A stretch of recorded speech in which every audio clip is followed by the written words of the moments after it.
Syederalun, media sosial dihebohkan dengan viralnya kasus dugaan pencurian motor di Dusun Kuancen, Kecamatan Bandongan, Magelang, Jawa Tengah pada Rabu 12 April 2023. Pasalnya, pelakunya adalah seorang remaja perempuan yang disebut mempunyai paras yang cantik. Terkait hal tersebut, Kapolres Magelang Kota AKBP Yolanda Evalin Sebayang akhirnya memberikan penjelasan. Ia menyebut informasi yang beredar tidak sepenuhnya benar.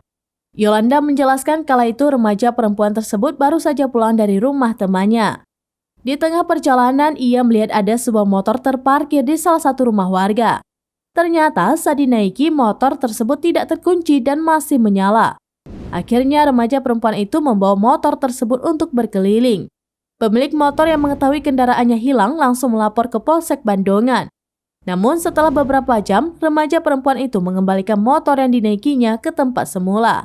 Pada saat itulah perempuan berusia 15 tahun itu diamankan warga karena dituduh mencuri. Setelah dibawa ke Polsek Bandongan, remaja itu sangat sulit dimintai keterangan.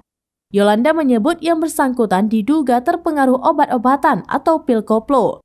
Selain itu, remaja perempuan tersebut juga merupakan korban broken home dan membutuhkan pendampingan. Mengetahui fakta tersebut, pemilik motor pun mencabut laporannya dan tidak melanjutkan ke ranah hukum.